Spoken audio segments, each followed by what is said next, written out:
And welcome back to another boring day in Jets land. And Underdog Jets Podcast is here with Wayne Chrebet. Wayne, I'm sure you slept most of the day, right? There's nothing crazy going on. Let me hit refresh because every time I hit refresh, it's something new. Obviously, the biggest thing we've heard is get away from the game. They want Zach Wilson to come back in, and that he is reluctant.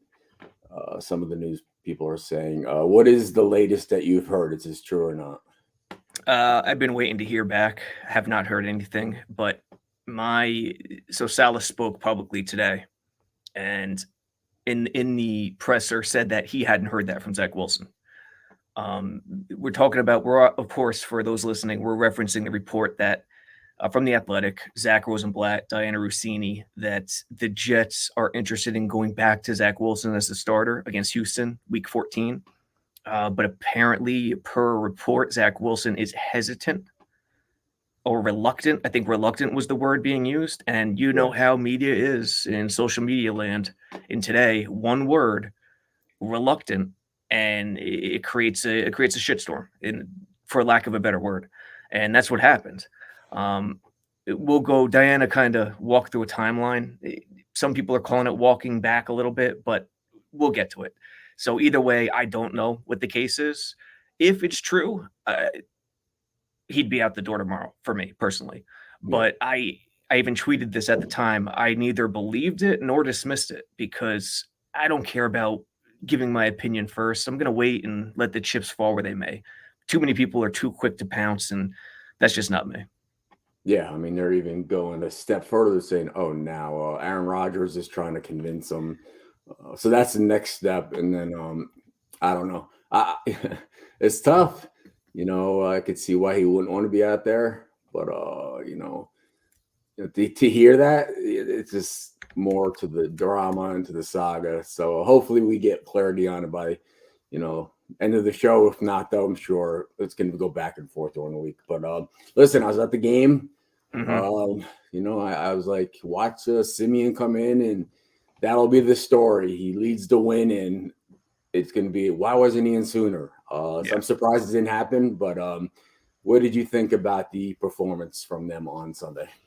I think, interestingly, our boy Hackett, he obviously hasn't done a great job without Rodgers this year, That's but your I boy. actually saw some initiative early in the game. I mean, they were trying to bust out of that conservative mindset. There were two early first down play actions where there were deep shots, one with Garrett Wilson one-on-one, and Boyle just didn't take the shot. I mean, even if it's one-on-one, you got to take the shot and stretch the D a little bit, even if it's incomplete.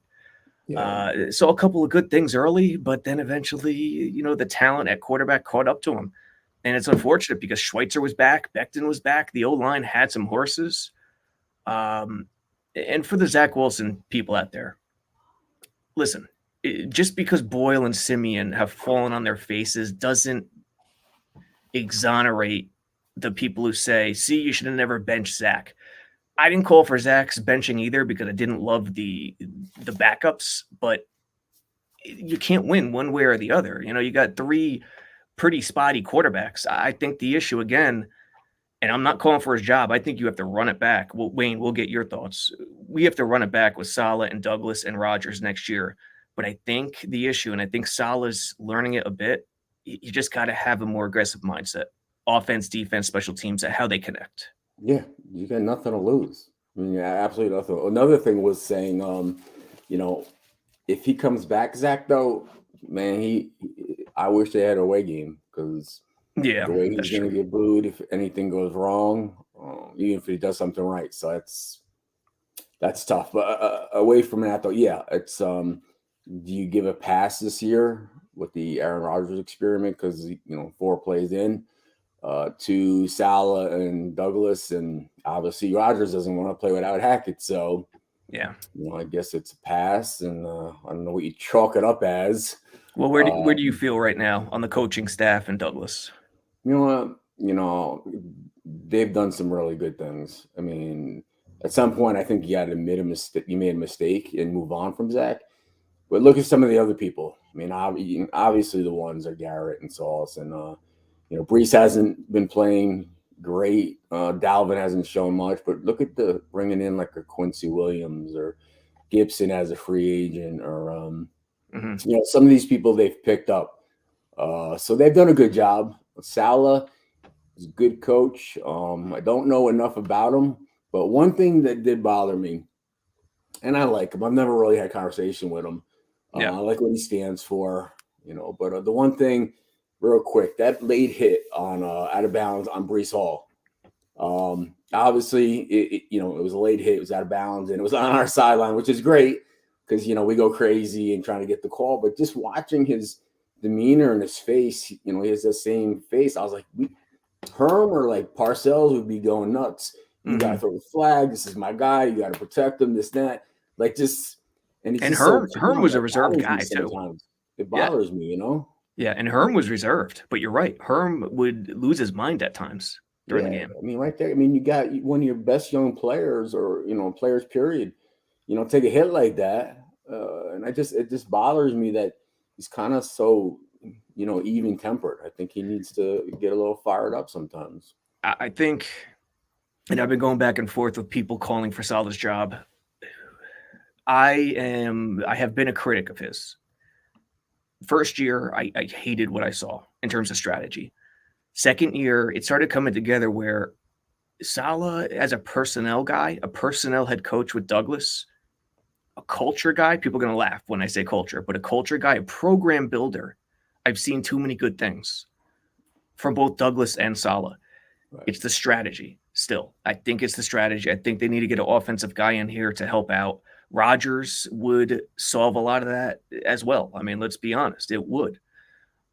But the big thing is I think Salah learns from this too. I think he learns from his mistakes because of Rodgers as well. Right. You got to bring them all back. Like there's no other option, to be honest. And I'm not in the business of calling for people's jobs. I'll criticize when it's justified, and I think it's justified, even if Zach Wilson is this bad and never would have amounted to anything.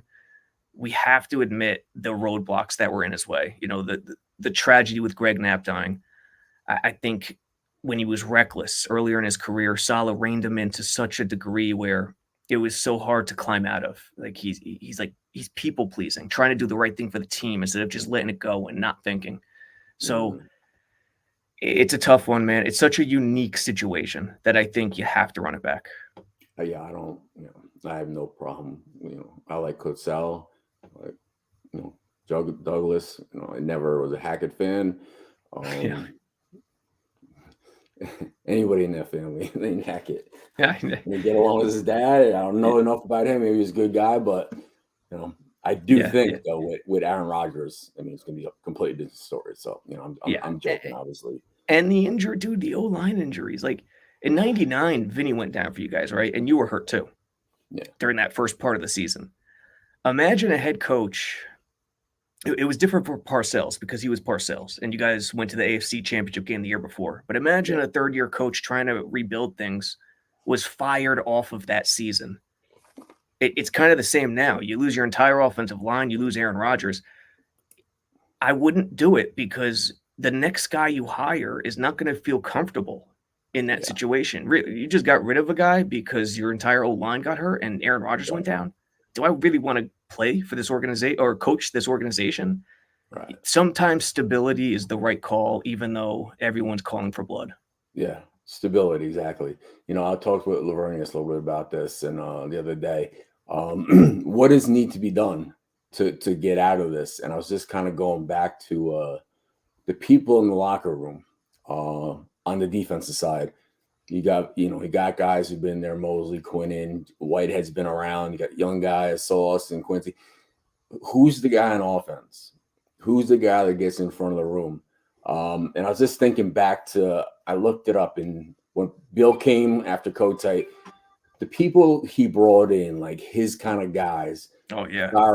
Guys that take control, who's up there in front of the offense right now? Nobody. There's nobody. And I was looking at some of the names. Plus, his coaching staff real quick.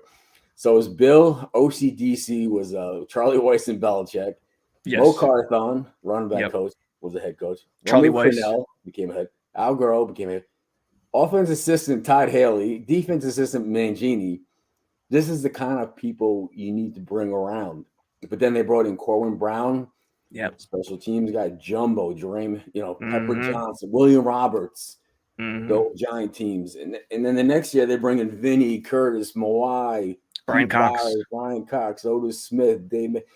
These are the guys they need to bring in. I know they talk about, oh, we're going to trade for Devontae Adams. Who cares? Who cares right now if they're not going to block?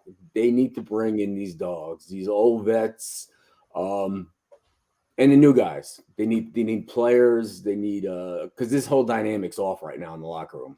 And they Agreed. need to 100%. Great get some point. young players and some old good vets in there. Great point. Two things too. I think without Rodgers, it was AVT in terms of that guy. And I think he's a good leader, but you want older guys there. And AVT hasn't been around. This is the second straight year. As soon as AVT went down, their offense just went down the tubes. McGovern to a degree, but without him, so McGovern, AVT, Rodgers. You're right. They have nobody. They have nobody.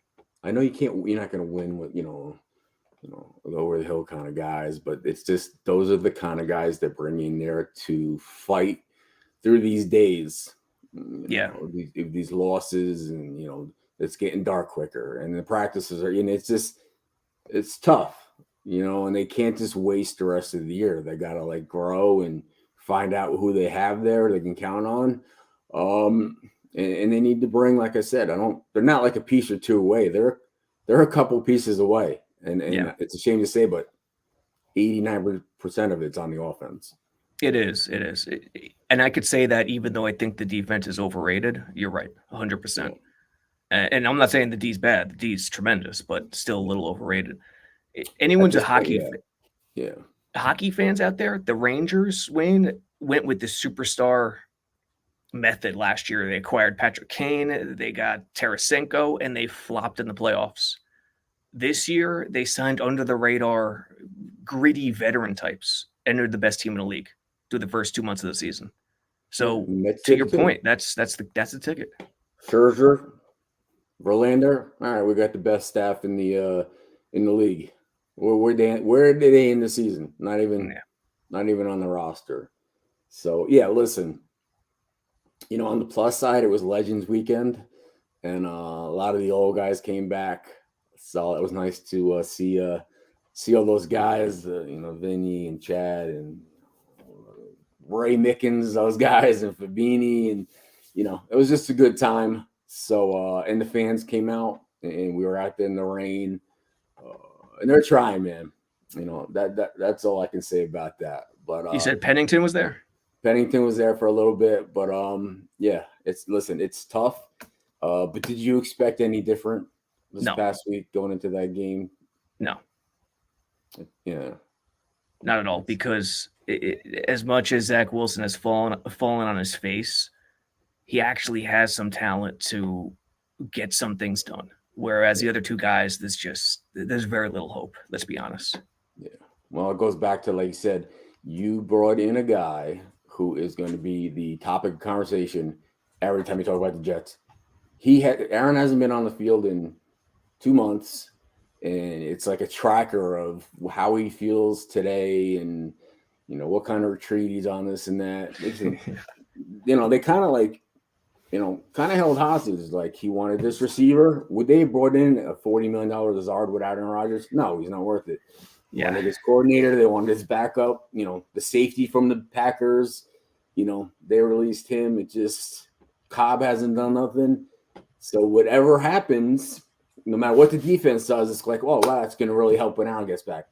Something great happens. Well, when Aaron gets back, everything goes back to Aaron Rodgers. And I just think too much got invested around him. And the dynamic is so off right now that everything's centered around a guy who's not been on the field.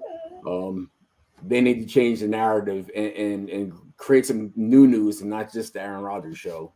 Yeah. And I like him, and he would have done well, but it's overkill, man. It is. And so with Lazard, I understood the attempt because Garrett Wilson's more of a slot guy. He's 6 foot. He's shifty in today's league. I mean, he couldn't play slot in your era, but today's league. So you want a physical guy on the outside. That's what they were going for. But no, is he worth that salary? Not at all. That's a Rodgers move. They need a physical receiver, at least two, to go with Garrett. They need O-linemen everywhere.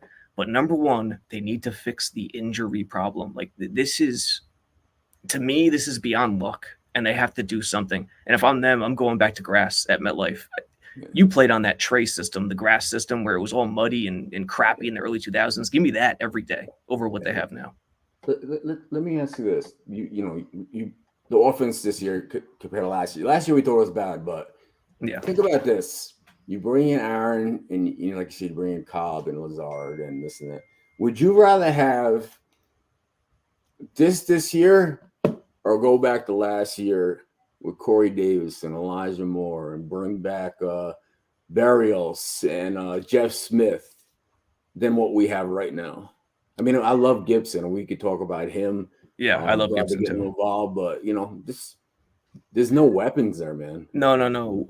I'll take the weapons from last year. Obviously, I'll take the quarterback from this year, and I'll take the play caller from last year. Independent of Rodgers, I'm taking LaFleur every day. I mean, he had imagination. He ran the ball. Was it terrific? No, but comparative to this year, yeah, I'm taking him. Yeah. Listen, Hackett, he's got Aaron Rodgers' system trying to put into not Aaron Rodgers as the quarterback. And I don't know. I don't like it. It's predictable and stuff like that. Now, LaFleur, at some point, I said, listen, they need to move on, this and that. You get a rookie head coach, rookie coordinator, and a rookie whatever quarterback, whatever it was, he was creative and stuff and predictable, but situationally, he called the wrong plays. Yeah, and the development, the worst plays at the worst times, but they, good plays, but what they have right now is just not imaginative, it's not creative, it's predictable.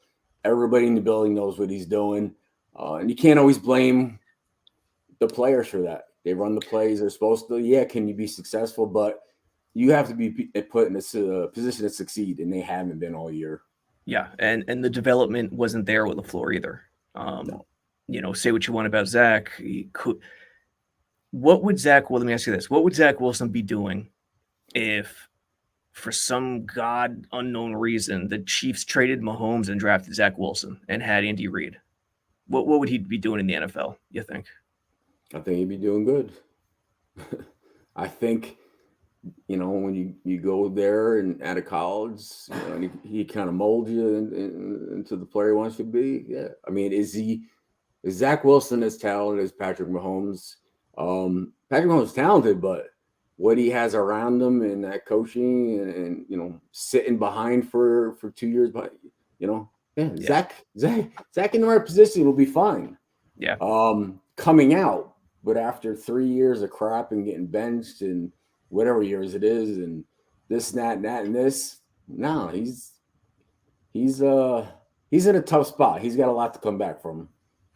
Yeah, at the very least, I could say he's handled himself pretty well. Considering all the crap that's happened off the field, he's handled himself pretty well. Yeah. Which is a good positive. But yeah. So I feel bad for Zach. Like I said, I'm usually like, give someone else a try, this, that, and this. He's not smart, he does this, but he's just, good things and bad things. At this point, if that's the truth, where they're like, hey, the other two girls we wanted won't go to the prom with me. Hey, can you come back? I know you want, I want you now. It's like, you didn't want me then. Yeah. And now you want me again. Why should I come in there, get my ass kicked, get booed? Why can you blame him for not, he's going to come back for being reluctant if that's the case. You know what I mean? They didn't want him. Now they want him again. I don't blame him. True story. He took two girls to his senior prom in high school, Zach Wilson. Yeah, and their moms too. Oh, hey, baby. He's got experience. Hey, say what you want about his on-field experience. Yeah. Every guy's dream, Stifler's mom. Oh, man. Yeah, it's just, what can you say? And the crazy thing is, too, this whole disaster of a day and disaster of a month, people are saying same old Jets. Okay, from a historical standpoint, maybe. But when you look at the Douglas regime, Douglas cut out all the leaks. Like, people forget how chaotic the McCagnon and Idzik era truly was.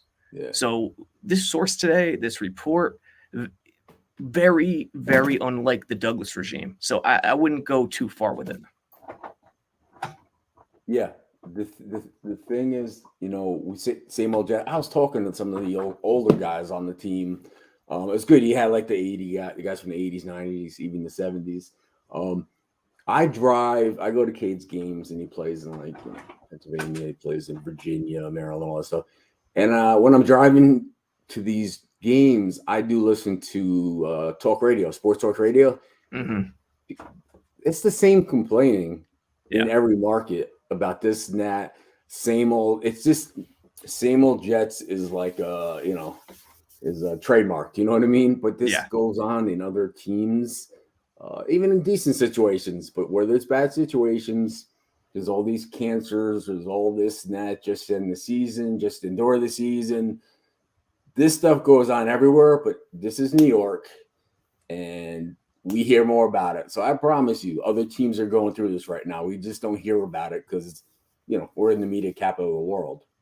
Yeah, it's true. And the other thing is, too, think about this. Jets were 7-4 and then 7-5 last year. Saleh, DC from San Fran. D'Amico Ryans succeeded him. DC and San Fran is now the head coach with the Texans, and they're in the same spot this year, 7-4, 7-5, and they're playing each other this weekend. So we'll talk about Houston before we wrap it up. I mean, we'll see what Houston does the rest of the way. Tank Dell's now out, which is going to crush my fantasy team, but Stroud seems to be a player. We'll see how it finishes, but it's so we tend to forget the success they had without Aaron Rodgers early last year. And then after AVT and Brees and all the injuries, again, it comes back to injuries to me. I know people don't want to hear it.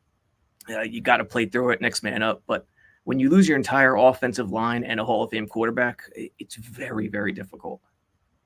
You know what, though? You got to adjust. Things happen. It's how you react to them. That makes you what you are in football and life or whatever it is. You can't just expect a straight line from where you are to success. It's gonna be peaks and valleys, lefts and rights. You're gonna have to change, adjust on the fly. We just didn't do that. We had the offseason to be prepared, maybe to bring in a different backup. We had the beginning when guys got hurt. The bye week, perfect time to bring 10 linemen off the street. Bring in 3 quarterbacks to trial. I mean, there's been times, and that's the biggest complaint I have with the front office. Not the front office. I mean, like Joe Douglas and Saleh. Yeah. Because I always talk about Woody and all that. They gave them not an open checkbook, but it's like, if you feel this is the right move, the Johnson family is like, you make the move, and there's that trust there, and that's what you want. But they haven't veered left or right. It's just like, what we have, and we're just going to go with it. That doesn't have to be the case. Yeah. Ezra Cleveland, the guard, a pretty good guard who was traded to, who did he go? Jacksonville? I think Jacksonville from Minnesota. He was the perfect guy to grab. And I didn't hear anything about Douglas even sniffing him. So there's merit to that. And listen, I've criticized this coaching staff a lot, especially lately. So I don't disagree with you. I don't. Listen, what did we hear after the trade deadline? Oh, we made a move to get Devontae Adams. Oh, Devontae Adams. We made a move to get Devontae Adams to trade before the trade. The report. I don't care. I don't care if you try to get Mike. I don't care who. That didn't matter. Devontae Adams isn't going to bring us to the playoffs. We needed a lineman. Lineman. You want to get him in the offseason, Devontae Adams, dude. He's one of the best, but that didn't matter. That wasn't the news that we all wanted to hear. We wanted to hear we got some dogs to come in and fight and, block for Brees and block for Zach and whoever else. And that was what I was most disappointed is we stayed the course and nothing changed in the shows. They tried. Douglas targeted Joe Tooney, former Pat, was with the Chiefs now, two off seasons ago, and he chose the Chiefs. Can't blame him. That was such a massive miss because when you look around the league, which offensive lines are good? The guys with veterans. All the good O-lines are old. Philly with Kelsey and Lane Johnson, San Francisco with Trent Williams, Tooney with KC. They need to sign a veteran and overpay for that guy this offseason. Who's a free agent? I know Jonah Williams is. There's one example. Is he a Hall of Famer? No, but he brings stability. Laken Tomlinson did too, but I mean, he was the last man standing. The other 4 starting spots were hurt. So go get those O linemen this offseason. Yeah, we look at. I mean, I was looking like the best years guys I've seen. I mean, we had Mawai and Jumbo and Fabini, Randy Thomas, Ryan Young, and Kareem Jumbo McKenzie. was the sixth O lineman for you guys in the early 2000s. He wasn't even starting. Yeah, this is the guys. Mawai, Fabini. Dave Zott. You know what I mean? The Dave Zott kind of guys. Yep. Jumbo. I mean, you throw McKenzie. in guy Fabini. I mean, Brian Young, Brandon Moore. McKenzie too. McKenzie was great. I can't name more than a dozen guys in my 11 years because we had the same guys there. Yeah, every year. They stayed healthy too. Yeah, combination of like this tough and like William Roberts came in. That's right. You know what I mean? Guys like that. I mean, they have experience. They won Super Bowls, and they say something, you listen. So we just need more of that, man. And survive this last month and hopefully find out what we have going into next year. Free agents this offseason, Jason Kelsey, no chance with him. He's going to retire. Tyron Smith, Andrus Peat, Dwayne Brown. Obviously, we know where he is right now. Kevin Zietler, Connor Williams, Trent Brown, Jonah Williams. Jonah Williams is the guy I'm targeting, and I'm overpaying to make sure he comes. Look at this message. Faneca, we brought in a Faneca, another guy. Yeah, Faneca, dude, he was the cherry on top of Mawai, Brick, and Brandon Moore. He was unbelievable. And then they lost him, and they were still good. Yeah, Brick and Mangold, 10 plus years. Think about this. 2006, they drafted Brick and Mangold, 2 first-round offensive linemen, Mangini and Tannenbaum together. Mm-hmm. They hadn't drafted a first-round offensive lineman from 2006 until Becton. That's absurd. I want to see the draft this year. Offensive tackle, offensive guard, receiver, center, another lineman. I want, listen, the defense is getting gashed a little bit, and I'm surprised. Maybe they need a guy here or there, but it needs to be all in offense all the time from the end of the season until next training camp. And you got to look at it like you're trying to build 2 starting offensive linemen, as sad as that is. Like, you can't rely on AVT and Becton. Like, you got to build 2 starting offensive linemen, literally. And I feel for Douglas because he tried to address the problem. He's a former offensive lineman. It's got to be eating him up. But you're right. You got to do it. Thomas Gutman. Hey, Wayne, my brother and I saw you get your recognition at MetLife yesterday. Congratulations. Yeah, I got a little cheer. I was happy about it. You never know. I mean, you get guys there. And they lined us up in eras, 70s, 80s, 90s, and going into the more current guys.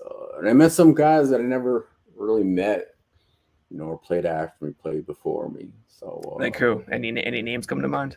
You know what? It's just trying to think specifically.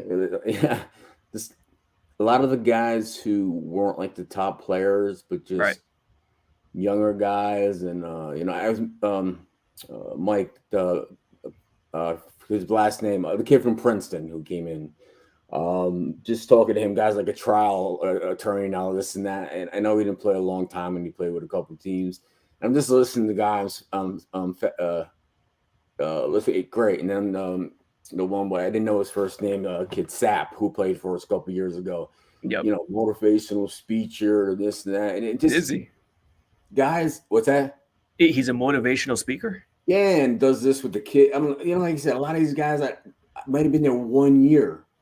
Good kids, and I know the older guys, and it just I wish I could remember all their last names. Dude, listen, it's 53 guys each year. Come on, the names are going to be tough. Like I said, it's just guys who didn't play, but they're just using it as a platform to help kids or help this or do good in the world and stuff like that. Mm-hmm. And I don't know. I was just impressed, and I was happy to be a part of the Jets alumni and see your Bruce Harpers and your Wesley Walker's back to Kenny Schroeder. I mean, all over the place. That was everybody from every time. What was weird was we wore our jerseys from when we played.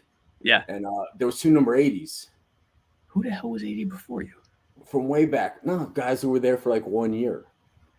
That's true. There would be 80s littered throughout history. Yeah. Yeah. It was wild seeing 2 guys wearing 80s. Like they might have played the same year. I don't know. It was pretty funny. But you know what's funny? You're lucky in a sense that no one who wore 80 before you really stood out. Like Johnny Lamb Jones is the one guy who I could think of who was a high pick. He was solid. He was okay. I was too young to remember, but he's the one guy I can remember who wore 80. Here's the kid. I don't know why I took the liking to this kid. Mike Catapano, kid from Princeton, all Ivy League, all that stuff. I'm talking to this kid, and I'm like, I don't know. I'm just so impressed meeting these young guys, and they're grateful they played, they're happy they played, but they had other plans in life and they moved on. And it just, I don't know. I had a good day. Let's put it that way. I had a good day, and the family and friends were there and everything. So, like I said, as always, the fans, thanks for coming out.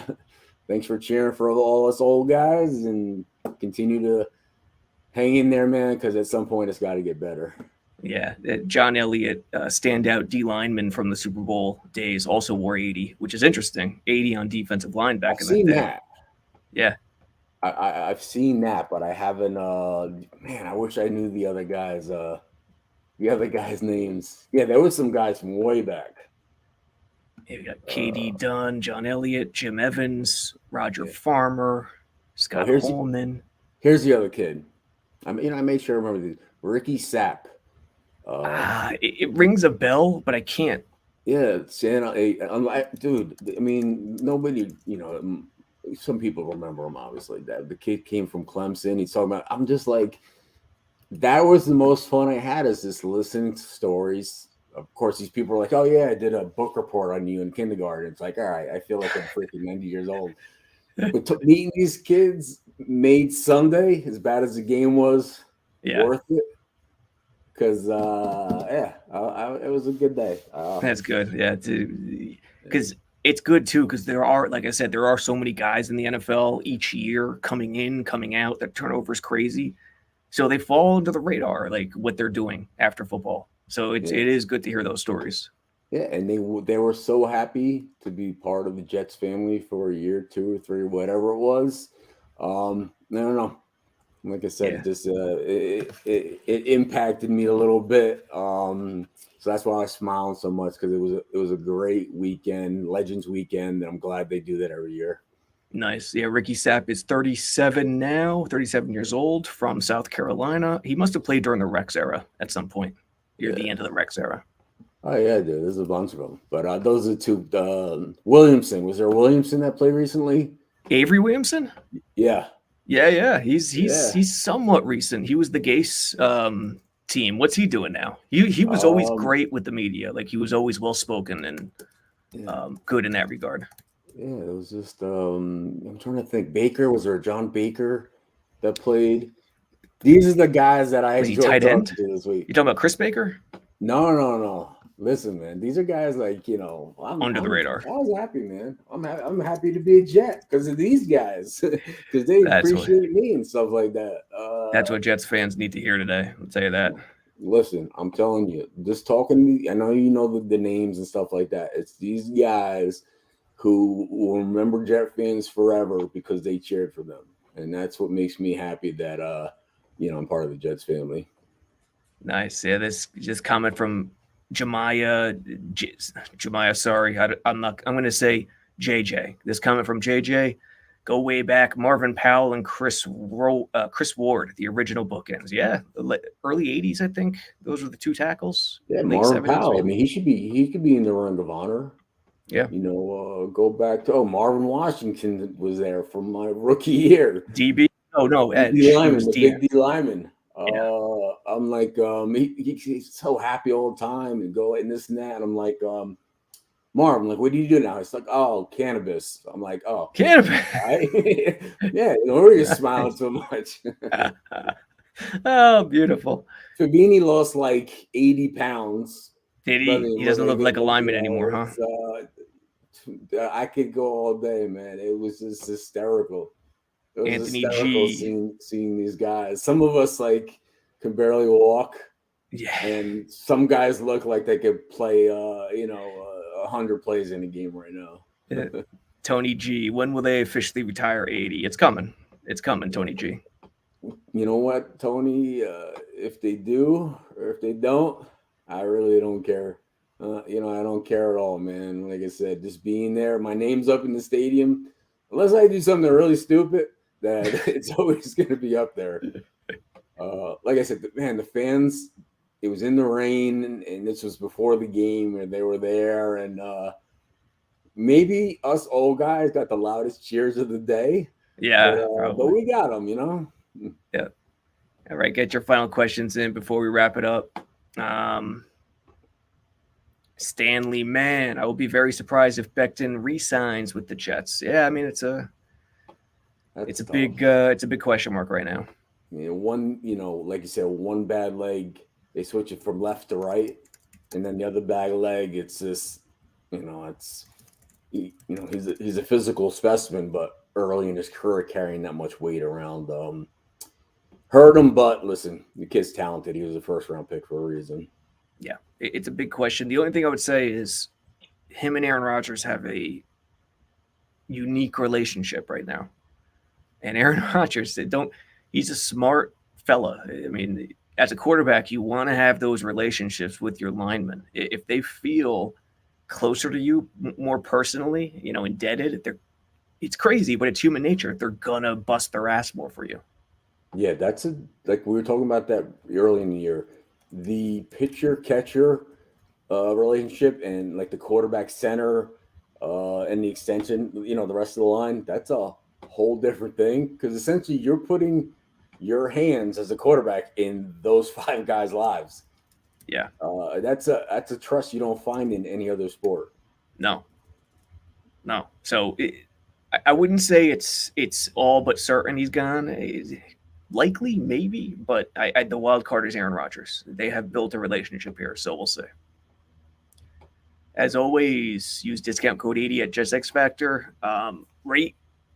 Give us a 5-star review at iTunes, all that good stuff. Share and subscribe to this video. And off to Houston. Well, not to Houston. Houston comes into us, but off to the Texans we go in Week 14. Yeah. It's like I said, it's we want to get through this last month and see what we have. Maybe get a win or two for the holidays. But again, fans came out and they cheered and know we heard you and we appreciate it. So talk to you next week. All right, guys. We'll catch you later.